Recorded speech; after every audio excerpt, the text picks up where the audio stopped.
This is the Light in the Attic podcast. I'm Jackie Allen.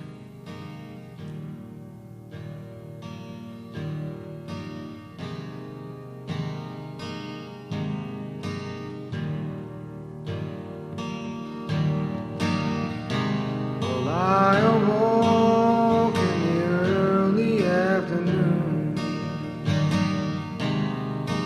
and sat up in my bed. Rub the sleep away from my eyes and shook my head.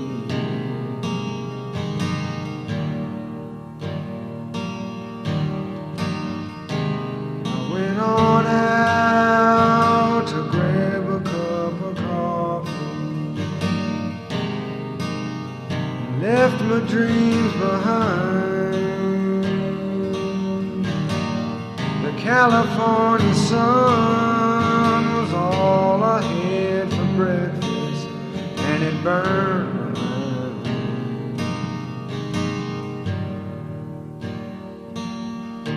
Yeah, it burned my mind.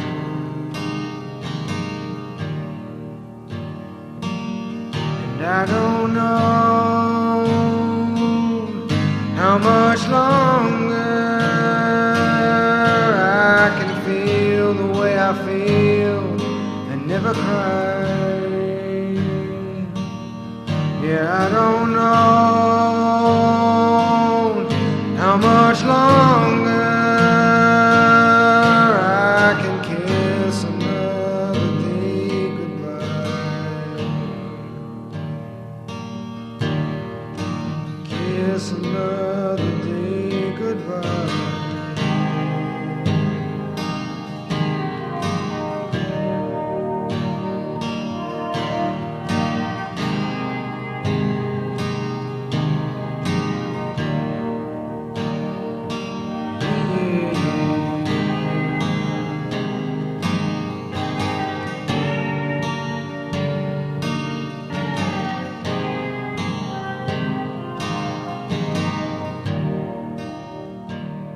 Today we're talking about Songs from Suicide Bridge, a recent reissue of ours of a 1984 folk album by David Kauffman and Eric Caboor.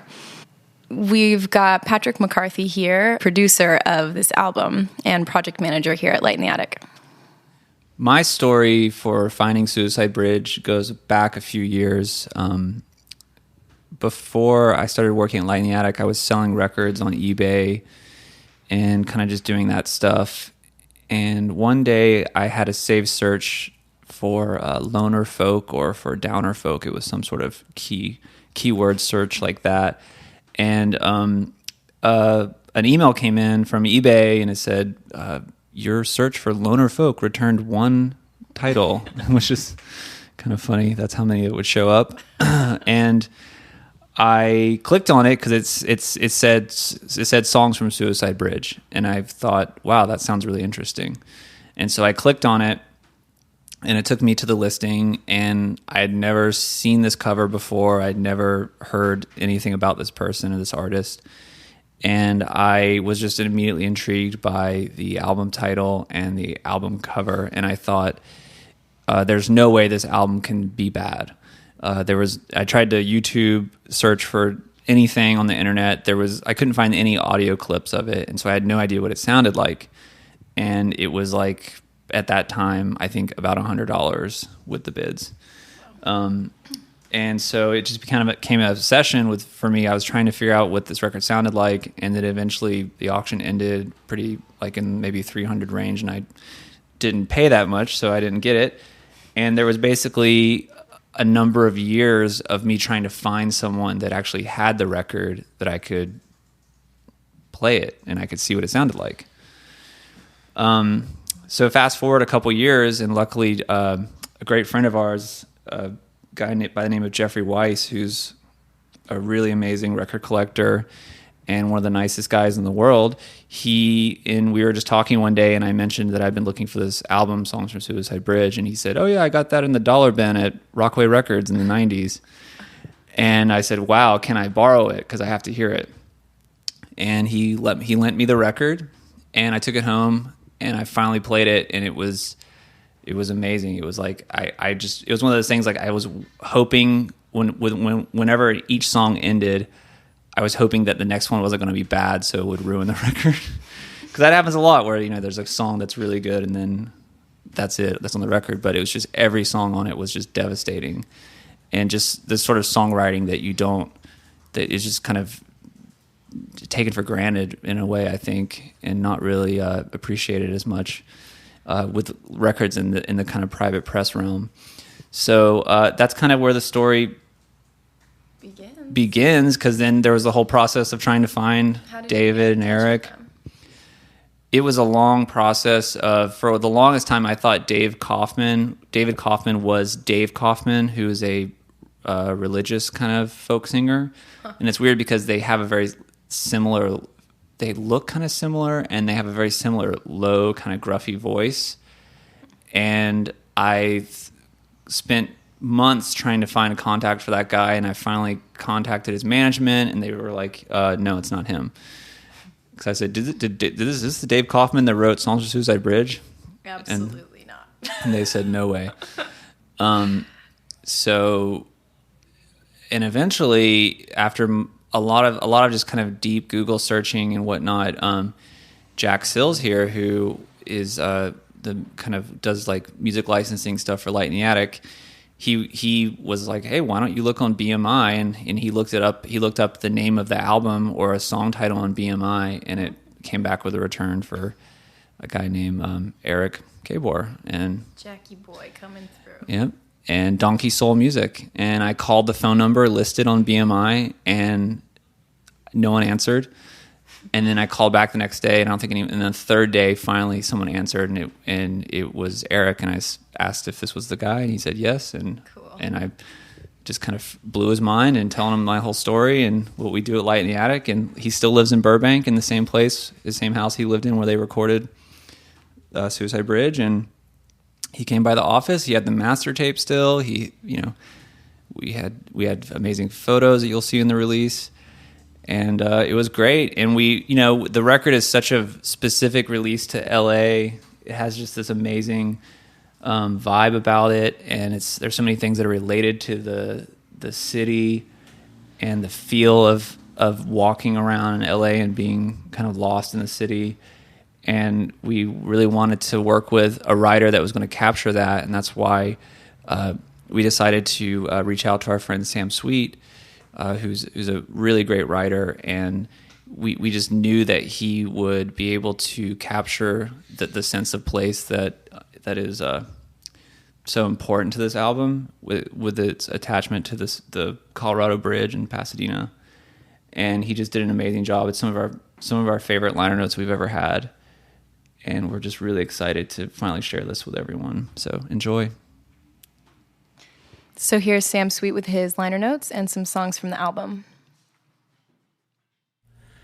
In the early spring of 1983, two friends walked onto the Colorado Street Bridge, guitar cases in tow.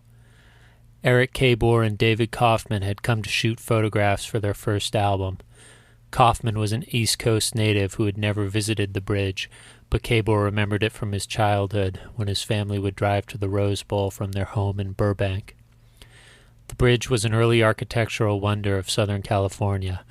When it opened in 1913, thousands waited on one side just to be among the first to cross it. Constructed upon 9 concrete arches, it snaked over the Arroyo Seco on a curvilinear path, allowing commuters to absorb expansive views of the surrounding foothills, as well as a harrowing 150-foot drop into the stream bed below. By connecting Pasadena to the northeasternmost corner of Los Angeles, the bridge served as a doorway between old America and the dreamy new capital of Southern California. Following its dedication, the Los Angeles Times called it a way of loveliness. By the 1980s, locals simply called the grand structure Suicide Bridge. In the 70 years since it opened, more than 100 people had successfully ended their lives by jumping off the edge. In one well-publicized incident, a distraught mother pinned a note to her daughter's coat, dropped her off the bridge, and then jumped behind her. That toddler became the only individual to survive the plunge, her fall broken by tree branches, a sandy landing, and the heavy coat in which she was wrapped. The bridge had given Caboor chills as an 8-year-old. He was unnerved to find it abandoned when he and Kauffman showed up with a photographer friend. They happened to visit during a brief window when the bridge was closed for repairs. While walking along the empty roadway, it was easy to feel that it had been shut down specifically for them. The duo squinted at the camera, scrawny Kauffman with his caustic glare, and Caboor, slightly doughy with curly receding hair that was partially compensated for by a tentative mustache. Both wore flannel and denim. They could have been a pair of escapees, the juvenile delinquent and the bashful runaway. They poked their heads through the bars of the recently installed suicide barrier and looked down to the stream bed below.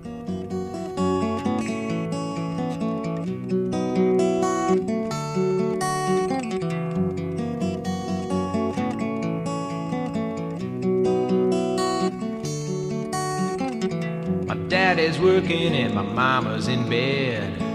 Been there for 8 days with a pain in her head. My sister's strutting her stuff on the grass. Brother's out hunting one more piece of ass. But I think I'll write me a letter. I think I'll send it away to some lonesome loser who'll hear what I've got to say.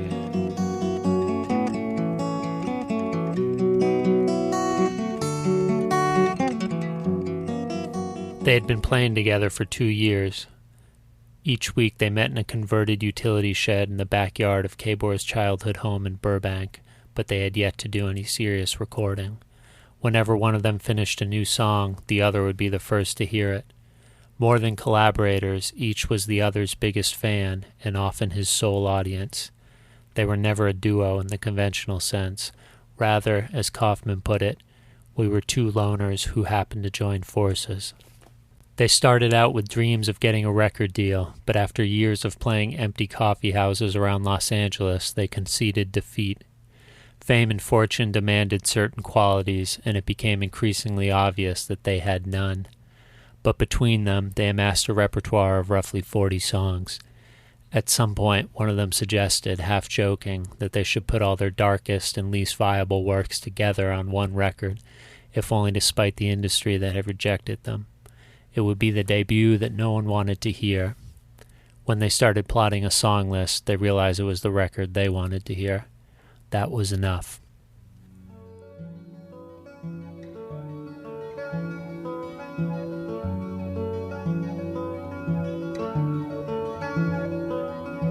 Night calls, rain falls, inside and outside my head. All of my life I've been told not to wish I was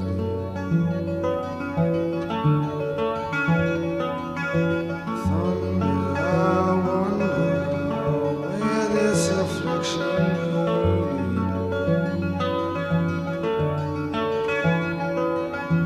Now that the one who has left me to bleed.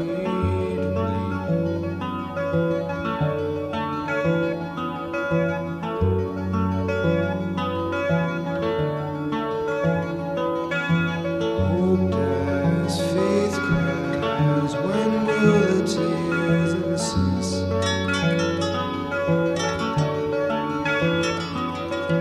God send your mercy, I'm longing some kind of release.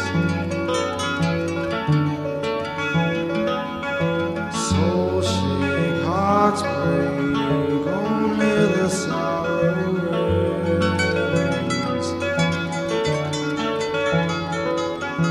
I'm losing ground and there's nothing to swallow. There's nothing to swallow. The order of the day was Journey and Rick Springfield, Michael Jackson and Blondie, Kim Carnes and Hall & Oates. The local clubs teemed with punk bands and miscellaneous new wave outfits. One of the last folk venues in Los Angeles was located in the basement of the Echo Park United Methodist Church, a white Spanish stucco chapel hidden in plain sight among the burrito stands and car washes that crowded the intersection of Sunset and Alvarado. Each Saturday night, the church janitor, an ex-drifter and folk singer named Mark Phillips, organized a makeshift coffee house where anyone could play. It attracted frustrated songwriters, failed poets, and aging folkies, along with occasional vagrants and bag ladies who came in from the street to partake in the complimentary popcorn and coffee that Phillips set out on a table in the back of the room. He called the club the Basement. If 15 or 20 people showed up, it was a big night. Eric Caboor occasionally dropped by the Basement to accompany an old friend of his on guitar. Like most of the folk singers Caboor knew, his friend harbored dreams of becoming the next Jackson Browne. Caboor was too shy to relish performing. He wanted only to write and make records to hold and get lost in. David Kauffman was not the next Jackson Browne, which is what Caboor liked about him. On one Saturday in the fall of 1981, Kauffman appeared in the Basement and was allotted enough time to perform only 3 songs. He dispensed with the slick showmanship and light banter endemic to acoustic performers. He appeared to care only about the songs, which he delivered in a sore but soulful rasp. As soon as his time was up, Kauffman packed up to leave, but Caboor caught him at the door. "I'd like to hear more of your stuff," he said. They exchanged numbers, and within a few weeks they were meeting in the backyard of Caboor's parents' house on Naomi, one of the flat, leafy streets near the Walt Disney Animation Studio in Burbank. Between June and October of 1983, they made slow progress on the recordings that became songs from Suicide Bridge. Everything was recorded onto a 4-track Porta-Studio that Caboor had purchased from a music store in Van Nuys. Being limited to 4 tracks forced them to layer instruments in unusual ways, and the machine only accepted blank cassettes, giving the recordings a ghostly, grainy texture. Once the song sequence was finalized, they played it for Kauffman's girlfriend. "So basically," she said, "you guys took all your most depressing songs and put them together on one record. Isn't that a bit much?" They decided she was right.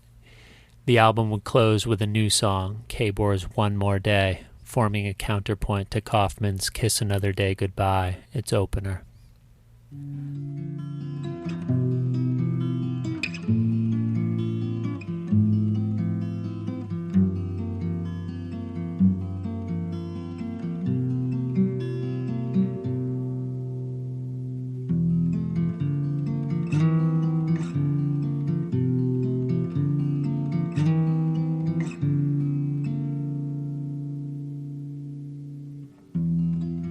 On the ground, but not for long. Another town, another song.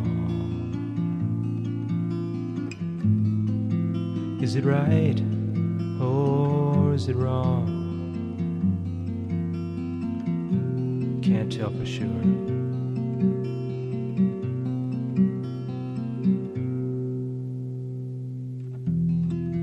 Wasting time until it's gone. You play your soul for everyone,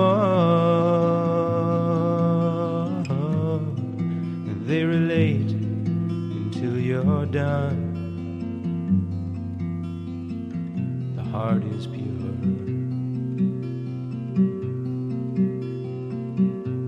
The heart is pure.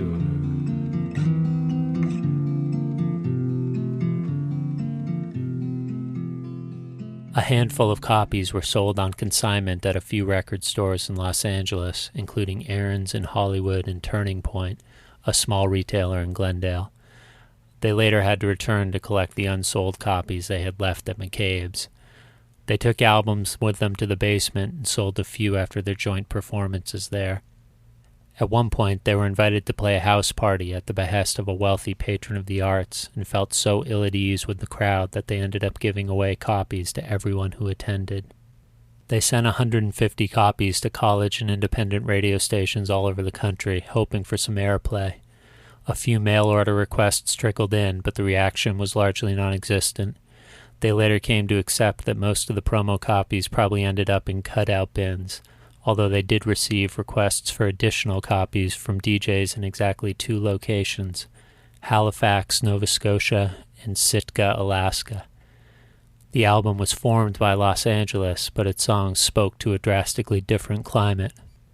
Seeing that Kauffman was burnt out on waiting tables at Hamburger Hamlet, Caboor helped secure him a position as a delivery man at Burbank Typewriter, the office supply company where he worked. Kauffman loved the job. It kept him outdoors and moving around the city, and he stayed there for 18 years until he moved back to New Jersey in 2001 to care for his ailing father.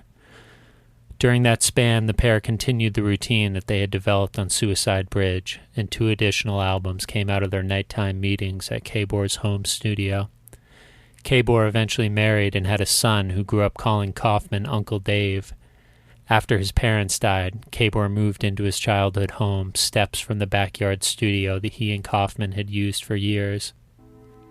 When the demands of raising a kid kept Caboor from joining his friend in the studio, Kauffman would spend nights in the little studio by himself. Suicide Bridge didn't change their careers, but it did change the music. They expelled something in the process of making the first album, and though they continued to hone their craft, the soul of their music was never as severe or as uncanny. People would tell us those songs were depressing, said Caboor, but it wasn't depressing to us. In a lot of cases, playing those songs in that little room was one of the only things that made us feel better. Well, it's been 27 years.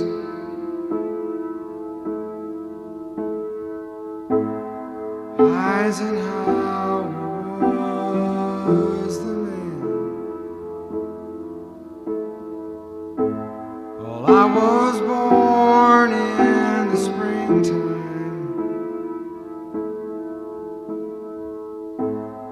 Now I'm dying in the sand.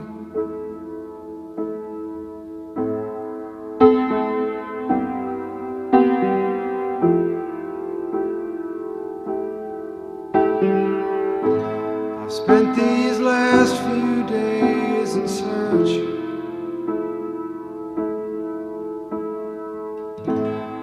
looking out across the sea, trying to find the crucial pieces that are lost inside of me, that are lost inside of me.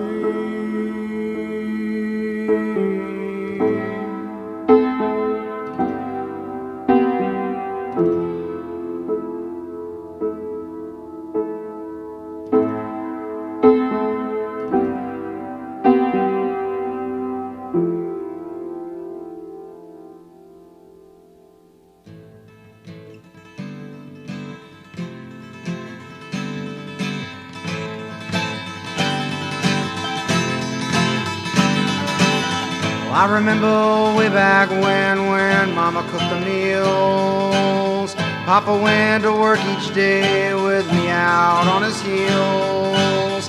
A baseball cap, a tennis ball, a life of running bases. Forgetting every reason, but recalling all the faces.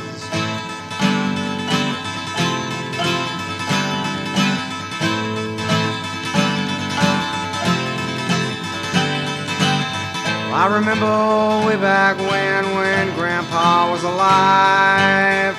Every year we'd pack our things and take that lonesome drive. My parents in the front seat and the 3 of us in back. My sister's name was Linda and my brother's name was Jack.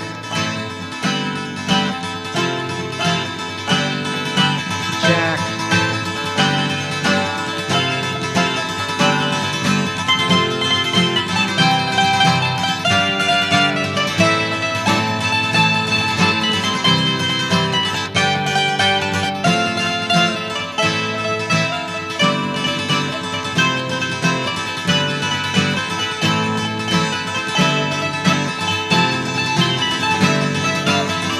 I remember way back when I was still in school. Tried so hard to make the grades and be nobody's fool. I even went to college till I had a change of heart. Hopped a plane for Hollywood to get a second start.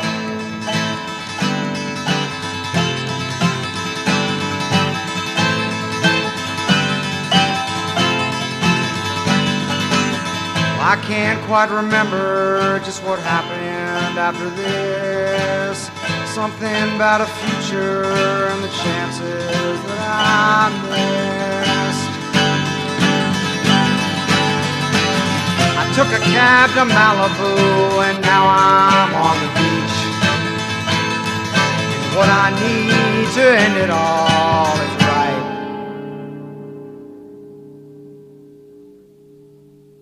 Within my reach.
Thanks for listening. Sam Sweet is the writer and publisher of All Night Menu, a series of booklets about the lost heroes and miniature histories of Los Angeles. For more information, go to allnight-menu.com.